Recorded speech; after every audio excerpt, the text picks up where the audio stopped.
അല്ലാഹുവിനെ നന്നായി പേടിച്ച് ആ റബ്ബിന്റെ വിളിക്കുത്തരം ചെയ്യാനുണ്ടെന്ന ബോധത്തോടെ നന്നായി ഒരു നല്ല ജീവിതം നയിക്കാൻ നോക്കണം. അപ്പോഴൊക്കെ നമ്മെ ആ വഴിയിൽ നിന്ന് മാറ്റാൻ ശ്രമിക്കുന്ന ഒരുത്തനുണ്ടാകും. അവൻ എപ്പോഴും അവന്റെ ദൗത്യം നിർവഹിച്ചു കൊണ്ടേയിരിക്കും. അതാരാണ്? ഇബ്ലീസ് ലഅനത്തുല്ലാഹി അലൈഹി. ഇബ്ലീസിന്റെ ഭാഗത്ത് നിന്ന് അവന്റെ പ്രവർത്തനം ഉണ്ടാക്കിക്കൊണ്ടേയിരിക്കും. പക്ഷെ നമ്മൾ അതൊന്നും ചെവികൊള്ളരുത്. നമ്മൾ നല്ല ദീന് മുറുകെ പിടിച്ച് ജീവിക്കുന്നവരാകണം. ദീന് വിട്ട് കളിക്കുന്നവരാകാൻ പാടില്ല. അത് രാഷ്ട്രീയത്തിന്റെ പേരിലായാലും ശരി, തെരഞ്ഞെടുപ്പിന്റെ പേരിലായാലും ശരി, അതാ തെരഞ്ഞെടുപ്പിന്റെ ഫലം വന്നതിന് ശേഷമായാലും ശരി, ഇനി അതിന്റെ പേരിൽ തന്നെ സുബ്ഹാനല്ലാഹ്, അതെ, ഒരേ കുടുംബത്തിൽപ്പെട്ട പലരും ചിലപ്പോ പല രാഷ്ട്രീയക്കാരായിരിക്കും. എന്നാ അതിന്റെ പേരിൽ മിണ്ടില്ല. എന്താ കാരണം? ഞാൻ ഈ രാഷ്ട്രീയം, മറ്റേ ആൾ ആ രാഷ്ട്രീയം. എന്താണിപ്പോ? അങ്ങനെ ആകാൻ പാടില്ല. അതിന്റെ പേരിൽ മിണ്ടാതിരിക്കുന്ന ഒരവസ്ഥ, സംസാരിക്കാതിരിക്കുന്ന ഒരവസ്ഥ, അങ്ങനെ ആകാൻ പാടില്ല. കുടുംബ ബന്ധം മുറിക്കരുത്. കുടുംബത്തിൽ തമ്മിലുള്ള ലോക്യം മുറിക്കരുത്. ബന്ധം സ്ഥാപിക്കണം. ഇത് സാന്ദർഭികമായി ഞാൻ ഓർമ്മപ്പെടുത്തുകയാണ്. ജയിക്കുന്നവൻ ജയിക്കും, തോൽക്കുന്നവൻ തോൽക്കും. എല്ലാ വിജയത്തിനും നിലനിൽപ്പില്ല, എല്ലാ പരാജയത്തിനും നിലനിൽപ്പില്ല. ഇത്തവണ ജയിച്ചവൻ ചിലപ്പോൾ അടുത്ത കൊല്ലം പരാജയപ്പെട്ടേക്കും. കഴിഞ്ഞ കൊല്ലം ജയിച്ചവൻ ഇക്കൊല്ലം പരാജയപ്പെട്ടിട്ടുണ്ടാകാം. കഴിഞ്ഞ വർഷം, അതേ, കഴിഞ്ഞ തെരഞ്ഞെടുപ്പിൽ പരാജയപ്പെട്ടവൻ ചിലപ്പോ ഇത്തവണ വിജയിച്ചിട്ടുണ്ടാകാം.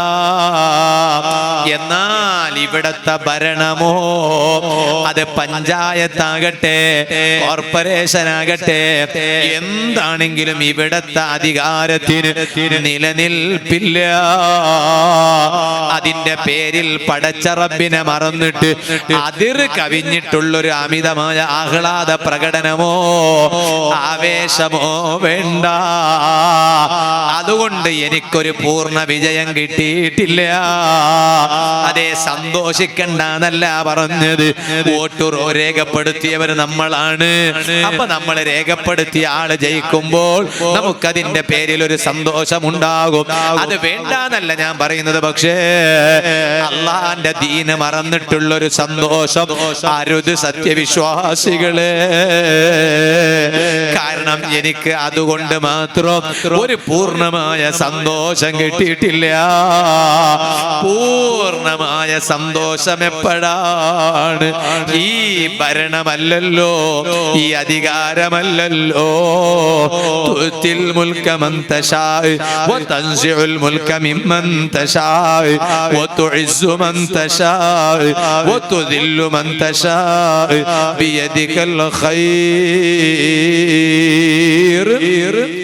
അല്ലാഹു ഉദ്ദേശിച്ചവരെ അല്ലാഹു തആല വിജയിപ്പിക്കും.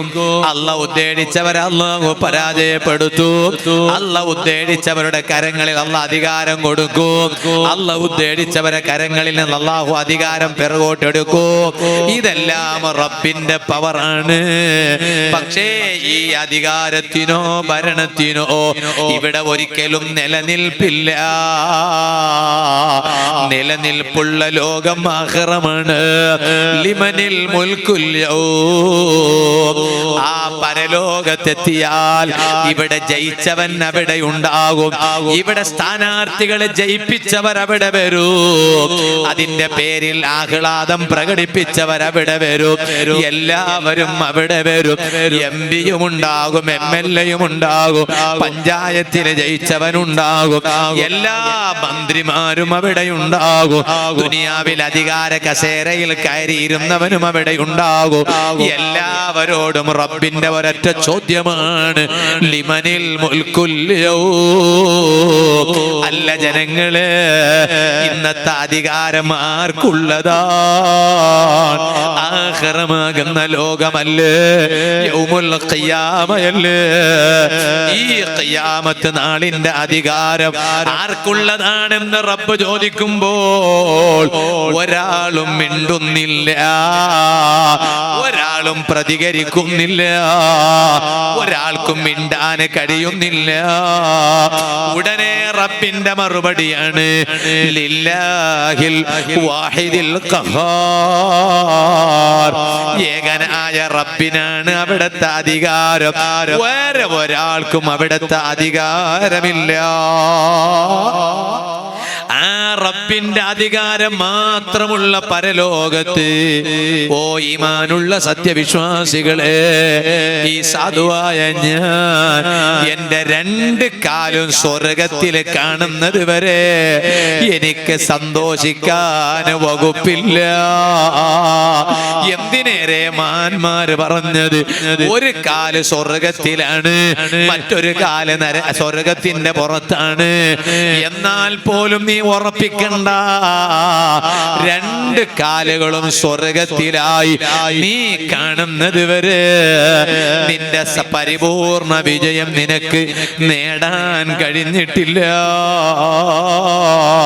ആ പരിപൂർണ വിജയത്തിനാണ് നമ്മൾ കഴിയേണ്ടത്, അധ്വാനിക്കേണ്ടത്, അല്ലാതെ ഇവിടത്തെ ഏതെങ്കിലും ഒരു വിജയത്തിനല്ല.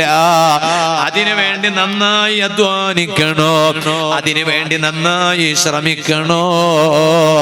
ഞാനൊരു ചെറിയ ചരിത്രം പറഞ്ഞ് ഞാൻ എന്റെ ഇന്നത്തെ വാള് നിർത്തുന്നു. വിഷമമില്ലെങ്കിൽ നിങ്ങളൊരു 2 മിനിറ്റ് നേരം ഒന്നിരുന്ന സ്ഥലത്തൊന്നും എണീറ്റ് നിൽക്കുമോ? അർഹമുർ റഹീമീനായ അല്ലാഹ്, സാധുക്കളായ ഞങ്ങളെ മജ്ലിസ് നീ ഞങ്ങളെ ഭാഗത്ത് നിന്ന് ഖബൂൽ ചെയ്യണേ അല്ലാഹ്. യാത്രക്ക് ഒരുങ്ങി നിൽക്കണം. അൽഹംദുലില്ലാഹ്, ബഹുമാനപ്പെട്ട സയ്യിദവറുകൾ നമ്മുടെ ഈ മജ്ലിസിന് നേതൃത്വം നൽകാൻ മഹാനവറുകൾ നമ്മുടെ സ്റ്റേജിലോട്ട് കയറി വരുന്നു. അല്ലാഹു ആഫിയത്തുള്ള ദീർഘായുസ്സ് നൽകി അനുഗ്രഹിക്കട്ടെ. അപ്പൊ ഞാൻ ചുരുക്കുകയാണ്, ഞാൻ സംസാരം അവസാനിപ്പിക്കുകയാണ്. അന്തങ്ങളൊക്കെ ഇവിടുന്ന് അങ്ങോട്ട് പോണെന്തിനാ റബ്ബേ? നിങ്ങൾ പോയി കളയല്ല. സുബ്ഹാനല്ലാഹ്, എണീറ്റ് നിൽക്കാൻ വേണ്ടി മാത്രം മതി 2 മിനിറ്റ് നേരം. ആരും പോകരുത്. ബഹുമാനപ്പെട്ട തങ്ങളുപ്പാപ്പ ദുആയില്ലേ, അങ്ങനെ പോകേണ്ട സമയം ഞാൻ പോകൂല. ഞാനല്ലേ ഏറ്റവും ദൂരം നിന്ന് വന്ന്, നിങ്ങളൊക്കെ അടുത്തുനിന്ന് വന്നവരല്ലേ. ഞാനിപ്പോ ഇത് കഴിഞ്ഞിട്ട് എങ്ങോട്ടാ പോകേണ്ടത് നിങ്ങൾക്ക് അറിയോ? ബിസ്മില്ലാ. അപ്പൊ ഞാൻ അവസാനിപ്പിക്കുകയാണ്. ഞാൻ പറഞ്ഞു വന്നത് അങ്ങനെ ഒരു ചെറിയ ചരിത്രം പറഞ്ഞ് ഞാൻ എന്റെ വാദം നിർത്തുന്നു. ഏത് സമയത്തും പോകാൻ ഒരുങ്ങി നിൽക്കണം. അതിനൊരു സമയമുണ്ട്. ആ സമയം എത്തിയാൽ പോകാനായി. അത് എപ്പോഴാണെന്ന് പറയാൻ കഴിയില്ല. ആ പോകുന്നതിന് മുമ്പ് ചെയ്യേണ്ടതെല്ലാം ഒന്ന് ചെയ്ത് നല്ല സന്തോഷത്തോടെ ഒന്ന് പോയി കിടക്കണം. ആ കിടക്കുമ്പോൾ നല്ല സന്തോഷമുണ്ടാകണം. അതിനൊരു നല്ല ജീവിതം നമ്മൾ നേടിയെടുക്കണോ. ഇത് ഞാൻ എൻ്റെ അമ്മാറത്തായ നഫ്സിനോടും നിങ്ങളോടും ഞാൻ അങ്ങ് ഓർമ്മപ്പെടുത്തുന്നു. അതാ ഒരു രാജാവിന്റെ ചരിത്രം. ഇസ്മായിലുൽ ഹിഖിൽ ബറൂസമി റഹ്മത്തുള്ളാഹി അലൈഹി തങ്ങൾ മഹാനവരുകൾ തന്റെ തഫ്സീർ റൂഹുൽ ബയാനിൽ ഒരു രാജാവിന്റെ ചരിത്രം പറയുന്നുണ്ട്. ഒരു ഭരണാധികാരിയുടെ ചരിത്രം പറയുന്നുണ്ട്. അതേ, ഒരു അധികാര കസേരയിൽ ഇരിക്കുന്ന ഒരാളുടെ ചരിത്രം പറയുന്നുണ്ട്. എല്ലാവർക്കും ഭക്ഷണമുണ്ട്. അപ്പൊ ഇവിടെ കഴിക്കാൻ കൊടുക്കാല്ലേ, എല്ലാവർക്കും ഭക്ഷണമുണ്ട്, ഭക്ഷണ പൊതിയുണ്ട്. ഞാൻ അൽഹംദുലില്ലാ എനിക്കും ഭക്ഷണ പൊതി വേണം ഇൻഷാ അല്ലാഹ്. ഞാൻ തങ്ങളെ വീട്ടിൽ വന്നിട്ട് അൽഹംദുലില്ലാ നല്ല ഭക്ഷണം, തങ്ങളെ വീട്ടിൽ നിന്നുണ്ടാക്കിയ ഭക്ഷണം. അൽഹംദുലില്ലാ, അഹ്ലു ബൈത്തിന്റെ വീടാകുമ്പോൾ നമുക്ക് ഭക്ഷണം അങ്ങനെ ഉണ്ടല്ലോ, നമ്മളെ ശാരീരിക ക്ഷീണങ്ങളൊക്കെ ഒന്ന് മാറട്ടെ ഒക്കെ നിയത്ത് ചെയ്തിട്ട് കഴിച്ചതാണ്. അല്ലാഹു ആ ഭക്ഷണത്തിന്റെ ബർക്കത്തുകൊണ്ട് നമുക്കൊക്കെ അല്ലാഹു നല്ല ആഫിയത്ത് തരട്ടെ. അപ്പൊ എല്ലാവർക്കും ആ ബർക്കത്തിന്റെ ഭക്ഷണം ഉണ്ടെന്ന് സാന്ദർഭികമായി ഓർമ്മപ്പെടുത്തുന്നു. ഈ ഭരണാധികാരി, ആ രാജാവ്, അദ്ദേഹം ഒരു സൽക്കാരം അദ്ദേഹത്തിന്റെ കൊട്ടാരത്തിൽ സംഘടിപ്പിച്ചു. ആ സൽക്കാരം സംഘടിപ്പിച്ചിട്ട് എല്ലാവരെയും വിളിച്ചു വരുത്തി. വൈവിധ്യമാർന്ന വ്യത്യസ്തമായ ഭക്ഷണം കൊണ്ടുവന്നു, പാനീയം കൊണ്ടുവന്നു, നാട്ടാര് മുഴുവനും അവിടെ എത്തി. എല്ലാവരും ഭക്ഷണം കഴിക്കാൻ ഒരുങ്ങി നിൽക്കുമ്പോൾ അതാ ഒരാള് വരുന്നു, വാതിൽ മുട്ടുന്നു.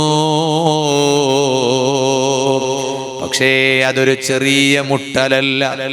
ആ വാതിലങ്ങ് മുട്ടിയപ്പോഴേക്ക് വീട്ടിന്റെ ഉള്ളിലുള്ള കട്ടില് പോലും കുലുങ്ങിപ്പോയി.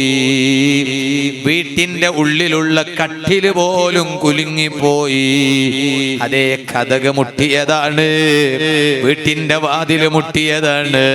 പക്ഷേ ഉള്ളിലുള്ള കട്ടില് പോലും കുലുങ്ങിപ്പോയി. ഉടനെ ആ കൊട്ടാരത്തിലുള്ളവർ ചോദിച്ചു, ഇതാരാണ് ഇത്രയും ഭക്ഷണത്തോട് ആർത്തിയുള്ളയാള്? എന്തിനാണ് ഇയാൾ ഇങ്ങനെ വാതില് മുട്ടുന്നത്? പതുക്കെ മുട്ടിയാ പോരെ? ആ മുട്ടിയ മുട്ടലുകൊണ്ട് വീട്ടിന്റെ ഉള്ളിലെ കട്ടില് പോലും കുലുങ്ങിപ്പോയല്ലോ. എന്നിട്ടതാ ഇവർ പറഞ്ഞു, അയ്യുഹൽ ഫഖീറു യുസ്ബിർ, ഓ മനുഷ്യ, എന്തിനാണ് നിങ്ങൾ ഇത്ര അതേ ഘോരമായി വാതില് മുട്ടുന്നത്? ഒന്ന് ക്ഷമിച്ചുകൂടെ? ഞങ്ങൾ ഭക്ഷിച്ചതിന് ശേഷം നിങ്ങൾക്ക് ഭക്ഷണം കഴിക്കാമല്ലോ. ഞങ്ങൾ ഭക്ഷിച്ചതിന് ശേഷം നിങ്ങൾക്ക് ഭക്ഷണം നൽകാം. നിങ്ങൾ എന്തിനാണ് ഇങ്ങനെ നിങ്ങൾ ഇത്രയും പരുക്കൻ സ്വഭാവത്തിൽ പെരുമാറുന്നത്? ഉടനെ ആ വാതിൽ മുട്ടിയ ആള് പറയാണ്, മാലി ഹാജത്തുൻ ഇലാ തുആമികും, എനിക്ക് നിങ്ങളെ ഭക്ഷണം ആവശ്യമില്ല. ഞാൻ വന്നത് രാജാവിന്റെ ഭക്ഷണം കഴിക്കാനല്ല. വഇന്നമാ ഉരീദുൽ മലിക, എനിക്ക് ആവശ്യമുള്ളത് രാജാവിനെയാണ്. രാജാവിന്റെ ഭക്ഷണം എനിക്ക് ആവശ്യമില്ല. എനിക്ക് ആവശ്യമുള്ളത് രാജാവിനെയാണ്. ഉടനെ ഈ കൊട്ടാരത്തിലുള്ളവർ ചോദിച്ചു, മാലക വലിൽ മലികി, നിങ്ങൾക്ക് എന്തിനാണ് രാജാവിന്റെ ആവശ്യം? ഉടനെ അയാള് രണ്ടാമതായും വാതില് മുട്ടാണ്. ആദ്യം വാതില് മുട്ടിയതിനേക്കാളും കുറച്ചും കൂടി കടുപ്പത്തിലാണ് രണ്ടാമതായി ആ വന്നയാള് വാതില് മുട്ടിയത്. അപ്പോഴേക്ക് കൊട്ടാരത്തിലുള്ള ആളുകൾ, ആ രാജാവിന്റെ ഭടന്മാർ ആയുധം പിടിച്ചിട്ട് ഈ വന്നയാളുടെ അരികിൽ ചെന്നു. ചെന്നപ്പോൾ അയാള് ഫസാഹ സ്വൈഹതൻ, ഒന്നിങ്ങനെ അട്ടഹാസിച്ചു പോയി. അട്ടഹാസിച്ചിട്ട് ഈ കൊട്ടാരത്തിലുള്ളവരോട് പറഞ്ഞു, മക്കാനക്കും, നിങ്ങൾ അവിടെ തന്നെ നിന്നോളൂ. ഞാൻ നിങ്ങളെ കൊട്ടാരത്തിലുള്ള ഭക്ഷണം കഴിക്കാമെന്നയാളല്ല. എനിക്ക് ഭക്ഷണം ആവശ്യമില്ല. അന മലക്കുൽ മൗത്ത്, ഞാനതാ നിങ്ങളെ രാജാവിന്റെ റൂഹ് പിടിക്കാൻ വേണ്ടി വന്ന സാക്ഷാൽ മലക്കുൽ മൗത്ത് അസ്റായീൽ അലൈഹിസ്സലാം. ഓ ഉമ്മമാരെ, ഓ ഉപ്പമാരെ, ജട്ടാനുജന്മാരെ, കരളിന്റെ കഷ്ണങ്ങളായ യുവാക്കളെ, അത് കേൾക്കുന്ന യുവതികളെ, അസ്റായീൽ അലൈഹിസ്സലാമിന് നേരമില്ല. അല്ല നിശ്ചയിച്ച ഒരു നേരമല്ലാതെ വേറെയൊരു നേരം അസ്റായീൽ അലൈഹിസ്സലാമിനില്ല. വേറെ ഒരാളോടും സമ്മതം ചോദിച്ചിട്ടില്ല. സമ്മതം ചോദിച്ചതാകെ നേതാവായ റഹ്മത്തുൽ ലിൽ ആലമീൻ മുഹമ്മദുർ റസൂലുള്ളാഹി സ്വല്ലല്ലാഹു അലൈഹി വസല്ലമ തങ്ങളോട് മാത്രമാണ്. അങ്ങനെ സമ്മതം ചോദിച്ചത് കൊണ്ടാണ് ഹബീബായ സ്വല്ലല്ലാഹു അലൈഹി വസല്ലം അവസാനത്തെ വാചകം അർ-റഫീഖൽ അഅ്ലാ, സ്വർഗ്ഗത്തിലെ ഉന്നതമായ പദവിയെയാണ് ഞാൻ സെലക്ട് ചെയ്യുന്നത് എന്ന അർത്ഥത്തിലുള്ള വാചകം അവസാനത്തെ വാചകമായത്. അല്ലെങ്കിൽ അർ-റഫീഖ് അൽ അഅ്ലാ എന്ന് പേരുള്ള അല്ലാഹ് അള്ളാനെയാണ് ഞാൻ തെരഞ്ഞെടുക്കുന്നത് എന്ന മറ്റൊരു അർത്ഥം. അല്ലാത്ത വേറെ ഒരാളോടും അസ്രായീൽ അലൈഹിസ്സലാം സമ്മതം ചോദിച്ചിട്ട് പോയിട്ടില്ല. അസ്രായീൽ അലൈഹിസ്സലാം പറഞ്ഞു, ഞാൻ റൂഹ് പിടിക്കാൻ വേണ്ടി വന്ന മലക്കാണ്. ഞാൻ എന്തിനാണ് വന്നത്? നിങ്ങളെ രാജാവിന്റെ റൂഹ് പിടിക്കാനാണ് വന്നത്. അതേ രാജാവ് അസ്രായീൽ അലൈഹിസ്സലാമിനോട് പറഞ്ഞു, അല്ല അസ്രായീലേ, നിങ്ങൾ എന്റെ റൂഹ് പിടിച്ചോളൂ, സാരമില്ല. പക്ഷേ ഇപ്പൊ എന്റെ വീട്ടിൽ ഞാൻ വിളിച്ചു വരുത്തിയ അതിഥികളാണ് വന്നിട്ടുള്ളത്. അവർക്ക് ഞാൻ അതാ ളിയാഫത്ത് സംഘടിപ്പിച്ചിട്ടുണ്ട്, സൽക്കാരം സംഘടിപ്പിച്ചിട്ടുണ്ട്. അവരതെല്ലാം കഴിച്ചിട്ട് മടങ്ങിപ്പോയതിനു ശേഷം നിങ്ങളെ കൂടെ ഞാൻ വന്നോളാം. ഇല്ല ഇല്ല, വലൻ യുഅഖിറല്ലാഹു നഫ്സൻ ഇദാ ജാഅ അജലുഹാ വല്ലാഹു ഖബീറും ബിമാ തഅമലൂൻ. അല്ലാഹുവിന്റെ ഉത്തരവുണ്ടായാൽ പിന്നൊരു സെക്കൻഡ് പോലും താമസമില്ലെന്ന് ഖുർആൻ പറഞ്ഞതാണല്ലോ. കൊട്ടാരത്തിൽ കയറി വന്ന അതിഥികൾ മടങ്ങിപ്പോകാൻ താമസമില്ല, നേരമില്ല. ഇത് കേട്ടപ്പോഴാണ് രാജാവ് പറഞ്ഞത്, ലഅനല്ലാഹുൽ മാൽ, എന്റെ പണത്തിനൊരു നിലയില്ലാണ്ടായി പോയല്ലോ, എന്റെ സ്ഥാനത്തിനൊരു നിലയില്ലാണ്ടായി പോയല്ലോ, എന്റെ അധികാരത്തിനൊരു നിലയില്ലാണ്ടായി പോയല്ലോ. ഈ ദുനിയാവിലെ എന്റെ വിജയത്തിനോ ആ വിജയത്തിനൊരു നിലയില്ലാണ്ടായി പോയല്ലോ. അസ്രായീൽ അലൈഹിസ്സലാം വിളിക്കാൻ വന്നാൽ പിന്നെ രാജാവിനോടാ പറയുന്നതില്ല, വെയിറ്റ് ചെയ്യാൻ വകുപ്പില്ല, താമസിക്കാൻ വകുപ്പില്ല, വന്നോളണം. റബ്ബിന്റെ ഓർഡറാണ്, ആ റബ്ബിന്റെ ഉത്തരവാണ്, വന്നോളണോ. രാജാവ് പറയാണ്, എന്റെ പണത്തിനൊരു നിലയും വിലയും ഇല്ലാതെയായി. എനിക്ക് എത്ര പണമാണ് എന്റെ റബ്ബ് തന്നത്, പക്ഷേ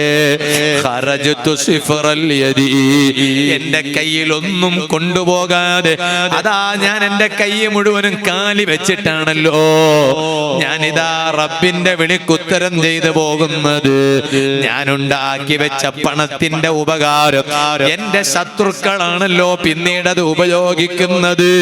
ശത്രുക്കളാണ് ഉപയോഗിക്കുന്നതെങ്കിലും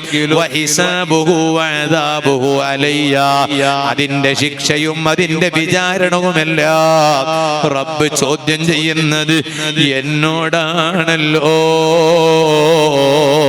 ചരിത്രത്തിൽ കാണാം, ഇങ്ങനെ സമ്പത്തിനെ കുറ്റം പറഞ്ഞുകൊണ്ട് രാജാവ് സംസാരിച്ചപ്പോൾ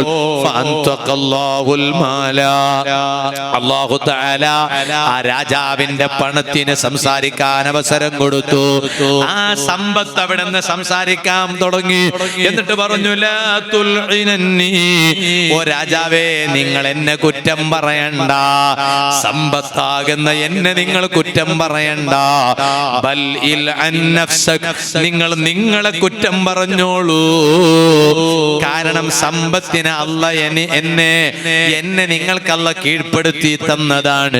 പക്ഷേ വകുന്ത മുഖ്താറ, ആ സമ്പത്തിനെ സെലക്ട് ചെയ്ത ആള്, അത് തെരഞ്ഞെടുത്ത ആള് നിങ്ങളാണ്. നിങ്ങളെ കുറ്റം പറഞ്ഞോളൂ, എന്നെ കുറ്റം പറയണ്ട. ഇസ്മാഈലുൽ ഇഖ്ൽ ബറൂസമി റഹ്മത്തുള്ളാഹി അലൈഹി തങ്ങൾ തഫ്സീർ റൂഹുൽ ബയാനിൽ ചരിത്രം രേഖപ്പെടുത്തിയിട്ടുണ്ട്. സുഹൃത്തുക്കളെ, എന്തിനാണ് ഞാൻ ഈ ചരിത്രം പറഞ്ഞത്?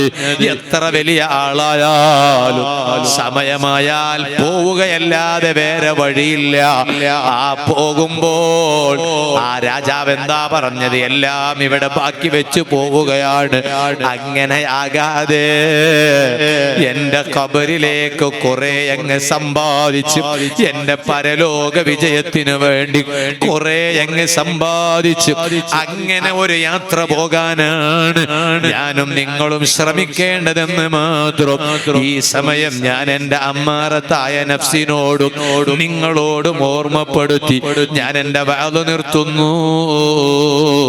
അർഹമുർ റഹീമീനായ റബ്ബേ, സാധുക്കളായ ഞങ്ങളെ മജ്ലിസ് നീ ഞങ്ങളെ പക്കലിൽ നിന്ന് കബൂൽ ചെയ്യണേ അല്ലാഹ്.